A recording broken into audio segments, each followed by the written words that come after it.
तुम्हाला माहीत आहे का की आपणच आपल्या मेंदूला दुःखी राहण्याचं ट्रेनिंग देत असतो. हो, बरोबर आहे.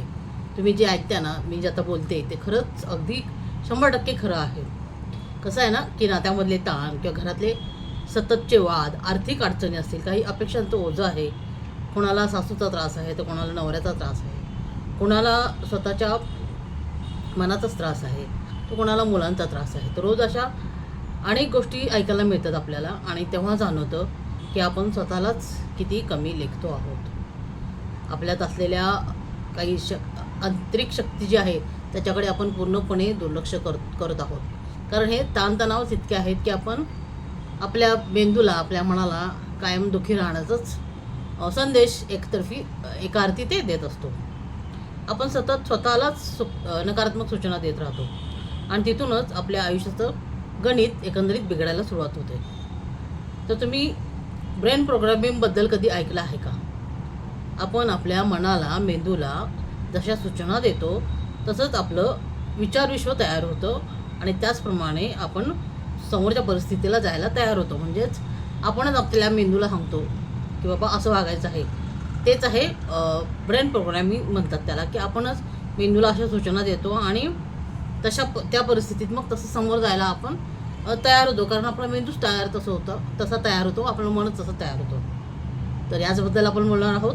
तर नमस्कार, मी आहे ऑथर संगीता आणि माझ्या अमित ब्रँड कम्युनिकेशन या यूट्यूब चॅनलवरती तुम्हा सर्वांचं खूप खूप स्वागत आहे. तर तुम्ही जर पहिल्यांदाच हा व्हिडिओ पाहत असाल आपल्या चॅनलवर तर नक्कीच सगळ्यात अगोदर चॅनलला सबस्क्राईब करा. सबस्क्राईबच्या बेल आयकॉनवर क्लिक करा, जेणेकरून तुम्हाला माझे माहितीपर असे व्हिडिओ पुढच्या व्हिडिओचं नोटिफिकेशन लगेचच मिळेल. आणि हा व्हिडिओ आवडला तर तो शेवटपर्यंत पहा. आवडला तर लाईक आणि शेअर करा. अगदी हा व्हिडिओ शेवटपर्यंत पहा, एकदम इंटरेस्टिंग असणार आहे. यातून तुम्हाला नक्कीच तुमच्या उपयोगाची माहिती मिळणार आहे, ज्याने तुम्हाला आलेल्या परिस्थितीला कसं तोंड द्यावं किंवा आपल्या मनावरचा ताण कसा कमी करायचा, आपल्या मनाला शांत कसं करायचं हेच मी सांगणार आहे. तर आयुष्यात समस्या सगळ्यांनाच असतात, बरोबर आहे. सगळ्यांनाच समस्या असतात, अडचणी असतात, पण त्या आपल्या जगण्यापेक्षा मोठ्या नसतात, बरोबर आहे. आपलं जगणं आणि समस्या याच्यामध्ये खूप फरक आहे. आणि आपण काय करतो, आपलं जगणं आहे ते बाजूला ठेवतो आणि समस्या आहेत त्यांनाच मोठं करत जातो आपण. त्यामुळे आपल्या समस्या ह्या नेहमीच मोठ्या होत जातात आणि जगणं मात्र आपण कमी कमी करून घेत असतो. तर यासाठीच एक छोटंसं मी तुम्हाला उदाहरण सांगते, की एक छोटीशी गोष्ट आहे की एका व्यक्तीला साप चावतो आणि काही वेळातच त्याचा मृत्यू होतो, बरोबर आहे. आणि नंतर त्याच्या मेडिकल रिपोर्टमध्ये असं कळतं की तो साप विषारी नव्हताच. मग त्याचा मृत्यू कशामुळे झाला? तर मला विषारी साप चावला आहे, आता माझा मृत्यू होणार ही भीती त्याच्या मनात इतकी खोलवर रुजली होती की त्याच्या मेंदूने त्याला ते खरं मांडलं, बरोबर आहे. जसं की एखादी घटना घडली की आपल्याला वाटतं अरे नाही, आता असंच होणार. त्याच्यामुळं काय होतं, नकळत आपला मेंदू ती सूचना घेतो, ग्राह्य करतो आणि सूचना ऐकतो आणि तसा रिॲक्ट व्हायला लागतो. म्हणून त्या माणसाला साप चावला आणि त्याला वाटलं की आपला आता मृत्यू होणार, पण तो साप विषारी नव्हता. फक्त त्यानं ब्रेन प्रोग्रॅमिंग त्याच्या ब्रेनला त्यांनी सूचना दिल्या की मी आता मरणार, तर ते तसंच घडलं. त्यामुळे ही नकारात्मक सूचना त्यानं आपल्या मेंदूलापर्यंत पोचवली आणि मेंदूने ते खरं मांडलं. आपणही बऱ्याच बाबतीत असं करत असतो की माझ्याकडून होणार नाही, माझं आयुष्य कधी बदलणार नाही, नेहमी माझ्या बाबतीतच वाईट घडतं, असं आपण सतत सूचना स्वतःला करत असतो आणि ते नकळतपणे मेंदू आपला ऐकत असतो आणि आपल्याला तसाच प्रतिसाद देत असतो. म्हणून बघा, आपल्या घरातले जे वयस्कर लोक आहेत की पूर्वीपासून ते सांगत आलेत की बाबा आपल्याबद्दल किंवा कोणाबद्दलही बोलताना चांगलं बोला.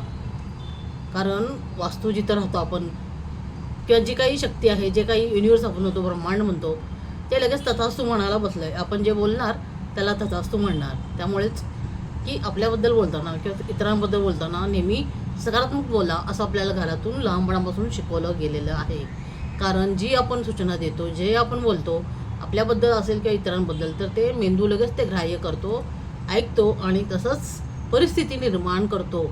आणि म्हणूनच आता कित्येकांना ही सवय असते बाबा, बघा तुम्ही की नुसतं त्या स्वतःला टोकत असतात की नाही, माझ्याकडून काही होत नाही, मला काही जमत नाही, माझं आयुष्यच असं खराब आहे, माझं नशीबच फुटकं आहे. तर हे असं कधीच बोलायचं नाही. कारण एक प्रकारे आपण निगेटिव्ह वाईब्स आपल्या मेंदूपर्यंत पोहोचवत असतो. आता कोरोनाच्या काळात तुम्ही पाहिलं असेल की बरेच लोक कोरोनामुळे नाही, कोरोना काय होतं हे कोणाला समजलंच नाही, कसला आजार तो, पण लोक भीतीमुळे जास्त गेली, बरोबर आहे. त्यामुळे कोरोनाच्या काळात सगळं हेच होतं की भीतीने अनेक लोक मानसिकदृष्ट्या खच्चीकरण झालं त्यांचं आणि ते लोक गेले.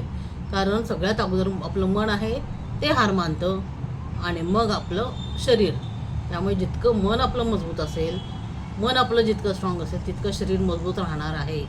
कोरोनाच्या काळात हीच गोष्ट अनेकांना समजली नाही. मनानं ते खच्चीकरण झालं त्यांचं, मनाने म्हणजे मी घाबरले खूप, कारण आजाराचा एवढा त्या बाऊ केला होता जिकडे तिकडे सगळीकडे न्यूजवरती दाखवून वगैरे आणि लोकांनी बोलून. त्यामुळे लोक अगोदर मनानेच खचले ते आणि मग त्यांचा मृत्यू झाला. त्याच्यामुळे जेवढं मन तुमचं मजबूत असेल तेवढं तुमचं शरीर मजबूत राहणार आहे. आपण आपल्याबद्दलच का निगेटिव्ह बोलायचं, त्यामुळे असं निगेटिव्ह बोलू नये. तर असं आता तुम्ही म्हणाल की मॅडम हे सगळं बोलायला सोपं आहे, पण आमच्या आयुष्याचा त्रास तुम्हाला काय माहीत. तर हो, हे मला मान्य आहे की तुमच्या समस्या खऱ्या आहेत आणि तुमचं दुःखही खरं आहे. प्रत्येकाच्या आयुष्यात काही ना काही समस्या असतात, दुःख असतात, अडचणी असतात. पण एक गोष्ट करून तरी बघा की स्वतःला स्वतःला ज्या आपण सूचना देतो त्याच्यामध्ये थोडा बदल करून बघा.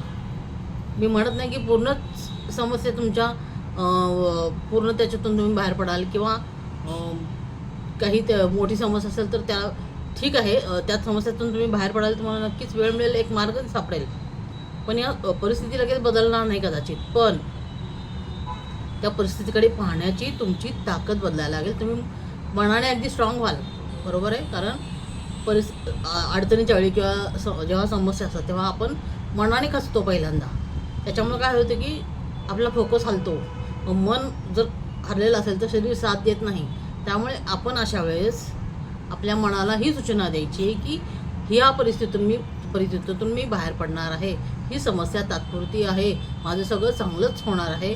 असं जेव्हा तुम्ही स्वतःच्या मनाला सूचना द्याल तेव्हा नक्कीच त्या परिस्थितीमध्ये बदल होणार आहे.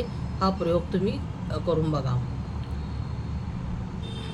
रोज आपल्याला अनेक आव्हानांना सामोरं जावं लागतं, पण त्या सगळ्याचा आपल्या मनावरती किती परिणाम होऊ द्यायचा किंवा नाही होऊ द्यायचा हे आपलं आपणच ठरवायचं आहे. आता माझ्या बाबतीत पण बरेचसे आव्हानं संघर्ष करत मी इथंपर्यंत आले, पण त्यावेळेस मी खचून न जाता मी हे ठरवलं की यातून आपल्याला पुढं जायचं आहे.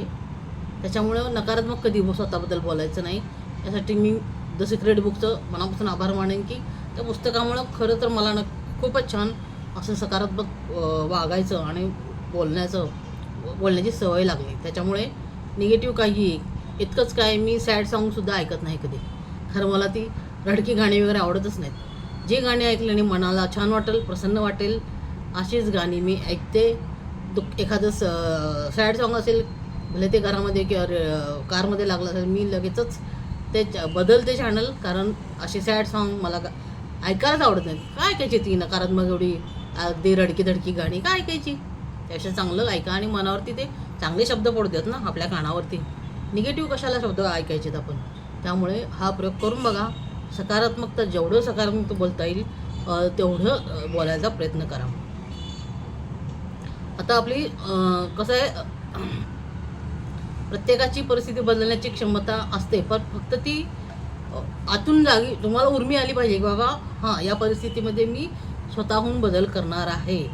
आता बघा, प्रत्येकाची सुरुवातच कशी होते, म्हणजे सुरुवातच दिवसाची की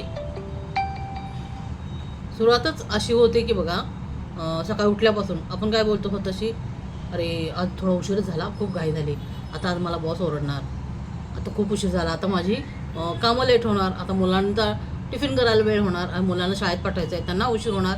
म्हणजे आपणच काय करतो की पुन्हा पुन्हा या सूचना देतो. आता सासू पुन्हा काहीतरी बोलणार, आज पुन्हा मी लेट उठले, असं आपण मनाला सतत सांगत राहतो. त्यामुळं काय होतं, आपला आत्मविश्वास हा कमी होत जातो.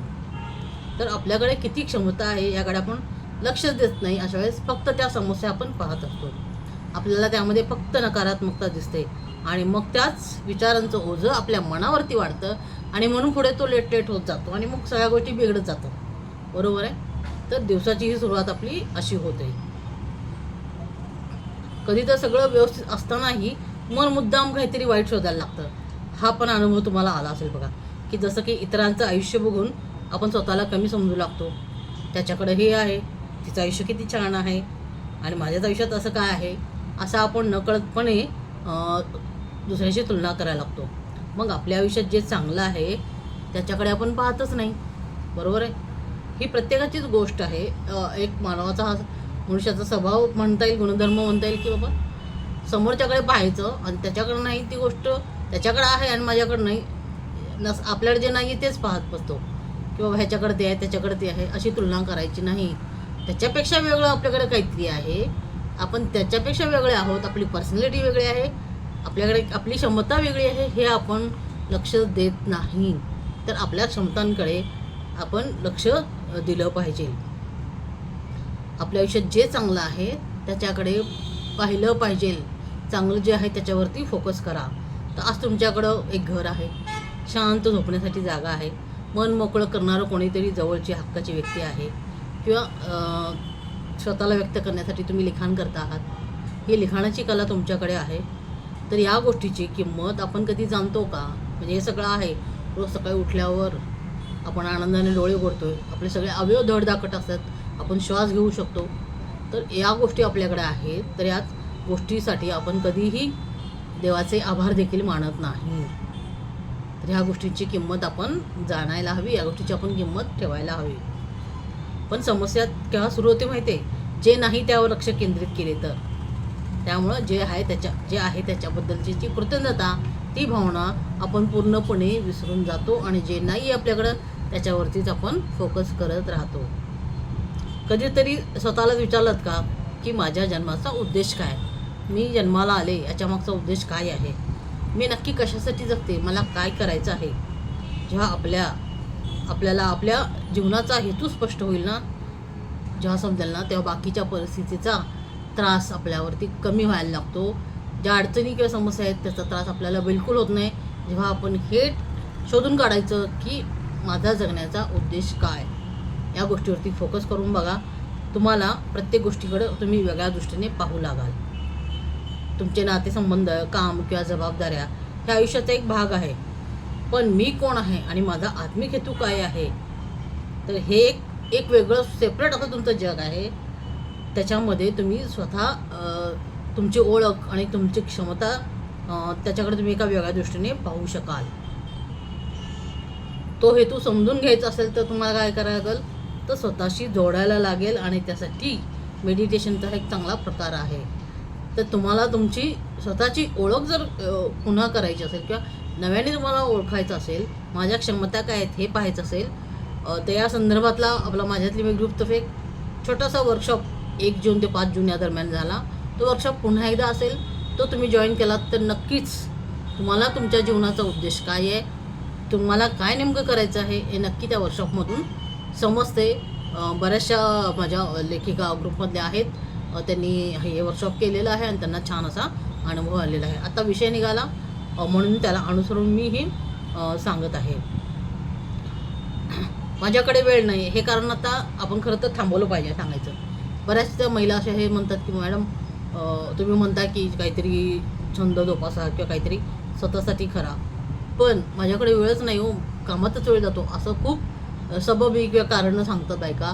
पण हेच फेसबुकवरच्या रील्स किंवा इन्स्टावरच्या रील्स पाहण्यामध्ये मात्र वेळ नक्की भरपूर काढतात आणि ते तिथं वेळ खर्ची करतात. मोबाईल स्क्रोल करण्यामध्ये वेळ असतो आपला. मग 5 मिनिटं किंवा 10 मिनिटं स्वतःसाठी काढणं हे नक्कीच अवघड नाही आहे.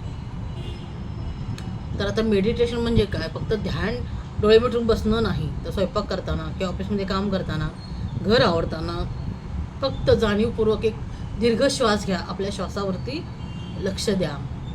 हळूहळू मन शांत व्हायला लागतं. जेव्हा तुमची चिडचिड होईल, राग येईल तुम्हाला एका गोष्टीचा, किंवा काहीतरी नकारात्मक विचार मनामध्ये येईल, तेव्हा एक दीर्घ श्वास घ्यायचा आहे आणि त्या श्वासावरती तुम्ही लक्ष ठेवायचं. बघा तुम्ही हळूहळू तुमचं मन शांत होईल, राग कमी होईल, तुमची चिडचिड कमी होईल आणि इतरांकडून अपेक्षा करणंही तुमचं कमी होऊन जाईल. आणि एक शांत स्थिर असं ऊर्जा आपल्या तुमच्या मनामध्ये निर्माण होईल. आणि अशी शांतता तुम्हाला तुमच्या आयुष्यात एका उंचीवर नेऊन ठेवू शकते. हे खूपच हे या गोष्टीमध्ये तथ्य आहे की तुम्ही जितकं शांत राहाल, जितकं तुम्ही परिस्थितीवर चिडचिड किंवा राग करणं थांबवाल, स्वतःकडे लक्ष द्याल, त्यात थोडं मेडिटेशन कराल, तर नक्कीच तुम्हाला हवं ते ध्येय तुम्ही नक्कीच गाठवू शकता. तुमचं मन शांत आणि स्थिर नक्कीच होतं जेव्हा या समस्यांकडे तुम्ही नकारात्मकतेने न बघता सकारात्मक दृष्टीने बघा. आपल्या मनाला तसाच संदेश द्या. जिथे कोणीही तुम्हाला सहज तोडू शकत नाही, जेव्हा तुम्ही ती शांतता किंवा एक स्थिर आयुष्य तुम्ही जगायला लागतं ना, तेव्हा तिथे तुम्हाला कोणीही हरवू शकत नाही की तोडू शकत नाही. कारण तेव्हा तुम्हाला तुमच्यात असलेलं वेगळंपण तुम्हाला सापडलेलं असतं. म्हणूनच आजपासून सुरुवात करा. स्वतःला फक्त पॉझिटिव्ह सूचना द्यायच्या, दीर्घ श्वास घ्यायचं आणि स्वतःला जोडत राहायचं आणि स्वतःमधली शक्ती, स्वतःमधल्या क्षमता ह्या जाग्या करायच्या आहेत. तर हा व्हिडिओ तुम्ही शेवटपर्यंत पाहिलात याबद्दल खूप खूप धन्यवाद. व्हिडिओ जर आवडला असेल तर लगेचच सगळ्यांना तुमच्या मैत्रिणींपर्यंत हा व्हिडिओ पोचवा. आपल्या चॅनलला सबस्क्राईब करा आणि नक्की हा मी सांगितलेला प्रयोग करून बघा. तुमच्या समस्या आणि तुमचे ताणतणाव नक्कीच कमी व्हायला मदत होतील. भेटूया पुढच्या नवीन माहितीसह पुढच्या व्हिडिओमध्ये. तोपर्यंत धन्यवाद.